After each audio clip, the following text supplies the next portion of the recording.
I have a dream Martin Luther king junior के द्वारा दिया गया एक भाषण है। अब वो उस टाइम भाषण दे रहे थे ना जब जो है ना अमेरिका में गोरा लोग और काला लोग के बीच में क्या होता था, रंग भेदभाव होता था। मतलब क्या, गोरा लोग जितने भी थे ना वो काले लोगों को ना तो घूमने फिरने का अधिकार देते थे, ना उसको इलेक्शन में वोट भी देने का अधिकार देते थे, ना ही तुम नौकरी कर सकते, ना ही बैठ कर खाना खा सकते। तो मतलब क्या, पूरी तरीके से काले लोग को जो है मतलब एकदम उसके अपने ही देश में, मतलब अमेरिका में के ही पैदा हुआ है, अमेरिका में ही रहता है, लेकिन उसके साथ भेदभाव करता था। उसी टाइम वो भाषण दिए हुए थे कि रंगभेद नीति बंद करो। उसके बाद जो है ना आपको सिविल राइट मूवमेंट चालू कर दिए थे, जिसमें बोल रहे थे कि रेशियल डिस्क्रिमिनेशन को पूरी तरीके से खत्म करो। और यह जो है भाषण 28 अगस्त 1963 को वाशिंगटन डीसी में लिंकन मेमोरियल की सीढ़ी पर खड़ा होकर दिए हुए थे। कौन? आपको मार्टिन लूथर किंग जूनियर दिए हुए थे। और ये इतना ज्यादा फेमस हुआ, ये आपको इतना ज्यादा फेमस हुआ इसका भाषण कि इसे one of the most iconic speech in the world माना जाता है। कि संसार में अगर सबसे बढ़िया कोई भाषण दिया है कोई, उनमें से एक है मार्टिन लूथर किंग जूनियर के द्वारा दिया गया भाषण है। और इस भाषण के बदौलत क्या हो गया, पूरे जो अलग देश, अमेरिका के अलावा जितने भी देश थे, उसका नजर ना अमेरिका पे आ गया कि अमेरिका जिसको सब सुपर पावर मानता है, इसको सब भगवान की तरह मानता है, उसके अंदर भी उसके अपने लोगों के साथ भेदभाव होता है। तो सबका नजर आ गया था, सब आदमी दबाव बन रहा था अमेरिका पे कि रेशियल डिस्क्रिमिनेशन खत्म करो। और इतना ही नहीं, उसका पहला ये आपको मार्टिन लूथर किंग का था भाषण, जिसको जन्म रेडियो पे प्रसारित किया गया था। ठीक ना, ये बहुत ज्यादा इफेक्टिव हुआ था और बहुत ही ज्यादा कारगर साबित हुआ था। इसके भाषण से आपको एक अलग सा चमक आ गया था और देश में आपको जो रंगभेद नीति था वो खत्म होने के कगार पे आया गया था। किसके भाषण के थ्रू? मार्टिन लूथर किंग के भाषण के थ्रू। वो अपने भाषण में आगे कहते हैं कि ब्रिटेन से तो हम 100 साल पहले आजाद हो चुके थे, लेकिन हमारे जो अपने लोग हैं, अपने जो जिसके साथ आजादी की लड़ाई लड़े थे, वही लोग हम लोग के साथ क्या कर रहे हैं, आपको रेशियल डिस्क्रिमिनेशन मतलब रंग भेद की आपको भेदभाव कर रहे हैं। और इतना ही नहीं, हमारे साथ ऐसा व्यवहार कर रहा है कि जैसे कि अलगाववादी है, हम आतंकवादी है, उस तरीके से कर रहा है। और इतना ही नहीं, लाख अमेरिका डेवलप होने के बाद, सुपर पावर होने के बाद भी हम लोग के साथ ऐसे व्यवहार कर रहा है कि एक जैसे कि एक द्वीप हो, उसके अंदर सिर्फ और सिर्फ गरीब लोग जो कि निग्रो है, वहाँ के जो काले लोग हैं उसको निग्रो बुला देता है, निग्रो लोगों को रख दिया है। जबकि अमेरिका के पास सब कुछ है, सोना चांदी, सुपर पावर है, नंबर 1 है, लेकिन फिर भी हम लोग के साथ इतना भेदभाव कर रहा है कि सबसे गरीब कोई है तो हम ही लोग हैं। और इतना ही नहीं, आप हमारे देश में ही रह के हमको ऐसा व्यवहार कर रहा है कि जैसे कि हम दूसरे देश से आए हो। वो आगे कहते हैं कि ऐसा नहीं है कि अमेरिका में पैसों की कमी है, लेकिन जब निग्रो लोगों को पैसा देने की बारी आती है, निग्रो लोगों को मतलब काले लोगों को जब पैसा देने की बारी आती है देश को, तो वो आपको चेक तो लिख के दे देता है कि जाओ 2 करोड़ 3 करोड़ 200 करोड़ रुपया दे देता है। लेकिन वही जो निग्रो लोग अपने डेवलपमेंट, अपने स्कूल कॉलेज के लिए जो पैसा बैंक में लेने जाता है, तो उस चेक में लिखा रहता है कि इनसफिशिएंट बैलेंस। जैसे ही बैंक में जाता है तो लिखा रहता है इनसफिशिएंट बैलेंस, मतलब पैसा है ही नहीं, आपको इसे चेक लिख के दे दिया है। उसी पे वो बोलते हैं क्या कि देखिए, पैसा तो नहीं मिला तो कोई दिक्कत नहीं, लेकिन न्याय की बैंक कभी भी दिवालिया नहीं होता, न्याय की बैंक में कभी भी पैसा खत्म नहीं होता। हमेशा कोर्ट में जो है ना आपको 110% आपको जो है ना अपना अधिकार मिलेगा। और हम लोग अपना जो न्याय का बैंक है उसमें जाके अपने लिए स्वतंत्रता के लिए, न्याय के लिए लड़ाई लड़ते रहेंगे। भले ही पैसा ना मिले तो कोई दिक्कत नहीं, लेकिन हम अपना अधिकार लेके रहेंगे।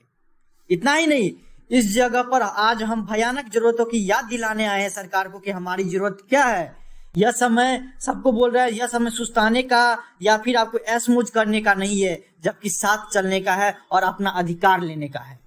वो आगे सरकार को एकदम चैलेंज करते हुए बताते हैं कि जो आप लोग समझ रहे हैं कि निग्रो लोगों को अर्थात काले लोगों को के जो दृढ़ संकल्प कम आंक रहे हैं, अर्थात ये सब करेगा ही क्या, ये ऐसा सोच रहे हैं, तो सबसे बड़ी गलती है ये सरकार की कि निग्रो लोगों के बारे में सोच रहा है कि करेगा ही क्यों क्या। और हम तब तक शांत नहीं बैठेंगे जब तक हम अपना अधिकार नहीं ले लेंगे। हमें जो अपना अधिकार है वो आपको लेके रहेंगे, चाहे जैसे हो। और इतना ही नहीं, 1963 में भाषण दिया हुआ था, तो 1963 अंत नहीं है, ये तो शुरू हुआ है। ये तब तक चलता रहेगा जब तक हम अपना अधिकार नहीं ले लेंगे। निग्रो ने अपने नागरिक अधिकार बतला दिए हैं और वो अधिकार हमें चाहिए।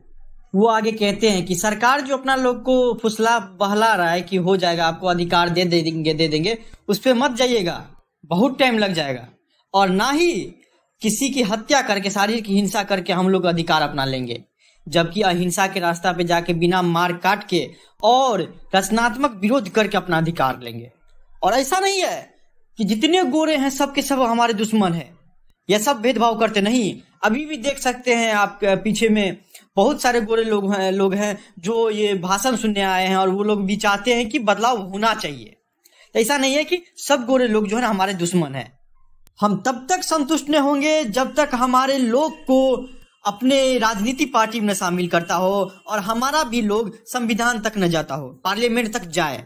और इतना ही नहीं, हमें भी अधिकार रहे कि होटल सब में ठहरने के लिए जैसे गोरा लोग ठहरते उसके साथ में ठहर सके। और इतना ही नहीं, मतदान का भी अधिकार जब तक नहीं पूरा होगा तब तक हम लोग विरोध करते रहेंगे कि हर एक आदमी को मतदान देने का अधिकार होना चाहिए। और इतना ही नहीं, हम तब तक विरोध करते रहेंगे सरकार का जब तक कि न्याय जो है ना पानी की तरह साफ ना हो जाए, दोनों आदमी के लिए एक समान ना हो जाए, तब तक हम लोग विरोध करते रहेंगे। यहाँ जो आए और हमारी जो भाषण सुन रहे हैं तो हम ये मानते हैं कि आप लोगों को बहुत ज्यादा कठिनाई हुई होगी और बहुत ज्यादा दुख हुआ होगा यहाँ तक आने में। और हम बहुत लोग तो इसमें से जो सुनने आए हैं मेरे भाषण, उनमें से तो बहुत सारे लोग तो जेल से भी आए हुए हैं कि आजादी के लिए लड़ाई लड़ रहे थे, अपने अधिकार के लिए लड़ाई लड़ रहे थे और पुलिस आया उसको जेल में दे दिया। या ऐसा भी हुआ है कि पुलिस के द्वारा लाठी चार्ज किया गया, बहुत सारा आदमी घायल हो गया, फिर भी अपना लोग जो है ना अपना अधिकार के लिए लड़ाई लड़ते रहे हैं, अभी तक हिम्मत नहीं हारे हैं। इसी के साथ अगर हम लोग इसी के साथ जाते रहेंगे, ऐसे ही करते रहेंगे बिना मार काट के, हाँ अपना अधिकार के लिए लड़ते रहेंगे, तो एक दिन 110% हम लोगों को अपना अधिकार मिल जाएगा। अब मार्टिन लूथर किंग में अपने जोर जोर से बोलते हुए मार्टिन लूथर किंग अपने भाषण में कहते हैं कि यहाँ से जो भी भाषण होगा वो हम डायरेक्ट आपको बताएंगे कि वापिस मिसिसिपी जाओ, वापिस अल्बामा जाओ, वापिस जॉर्जिया चले जाओ, वापिस लुइसियाना लौट जाओ, उत्तरी नगरों की गंदी बस्तियां में लौट जाओ, यह समझकर कि कभी न कभी यह परिस्थिति बदल सकती है तथा बदल जाएगी। आओ हम निराश की घाटी में करवटें बदलना बंद करें। ऐसा मत सोचो कि कभी न कभी बदलेगा ही, हम लोग को साथ आना पड़ेगा तब बदलेगा, वैसे नहीं तो नहीं बदलेगा। वैसे जाना है तो तुम अपने अपने देश प्रदेश चले जाओ। और इतना ही नहीं, मैं आज आपसे कहता हूं कि इस क्षण की कठिनाइयों को तथा उलझनों के बावजूद भी मेरा एक सपना है। मेरा क्या सपना है वो हम बताते हैं। मेरा एक सपना है कि एक दिन यह राष्ट्र जागेगा तथा अपने सिद्धांत के सही अर्थ का पालन करेगा। हमें इस सच्चाई को स्पष्टता मानना होगा। मेरा एक और सपना है कि एक दिन जॉर्जिया का लाल पहाड़ियों पर भूतपूर्व गुलामों के बेटे, मतलब जो काले लोग हैं, और भूतपूर्व गुलाम मालिक मतलब गोरे लोग एक साथ इकट्ठे बैठ के भाईचारा करके मेज पर बैठे सकेंगे, अब बातचीत करेंगे। मेरा एक और सपना है कि एक दिन मिसिसिपी राज्य जो एक मरु राज्य है तथा जो अन्याय व दमन की गर्मियों को में दहक रहा है, वो स्वतंत्रता एवं न्याय के मरुद्यान में परिवर्तित हो जाएगा। 110% स्वतंत्र मिलेगा। मेरा एक और सपना है कि मेरा 4 बेटा एक दिन गोरे लोग और जो काले लोग हैं दोनों के साथ जो है ना आपको बैठ के बातचीत करते आएंगे, मेरे जितने भी बेटे हैं, और मेरे बेटे को मेरे कलर के हिसाब से जज नहीं किया जाएगा, जबकि उनके क्वालिटी के हिसाब से जज किया जाएगा कि नहीं ये अच्छा लड़का है, पढ़ने में अच्छा है तो इस हिसाब से, नहीं कि वो काला है तो उसको हटा दो। मेरा एक और सपना है कि अल्बामा राज्य जिसके गवर्नर के होठ पर हस्तक्षेप में व्यर्थन के शब्द बरसा रहे हैं, वो एक दिन आएंगे, अब बोलेंगे क्या सब आदमी एक साथ है। गवर्नर आएंगे अब बोलेंगे क्या सब आदमी एक साथ है। वो फिर से अपने भाषण में बोलते हैं कि हमें पता है, हमें यकीन है कि ये जो भेदभाव अभी जो चल रही है ये एक दिन खत्म होगी, और हम इसी यकीन के साथ मिलकर कार्य करेंगे, मिलकर प्रार्थना करेंगे, इकट्ठा होकर संघर्ष करेंगे, सब लोग इकट्ठा होकर जेल जाएंगे, स्वतंत्रता के लिए एक साथ खड़े रहेंगे, तभी हमें स्वतंत्रता मिलेगा, नहीं तो नहीं मिलेगा। हम लोग को एक साथ आना पड़ेगा, एक साथ काम करना पड़ेगा, तभी मिलेगा, नहीं तो नहीं मिलेगा।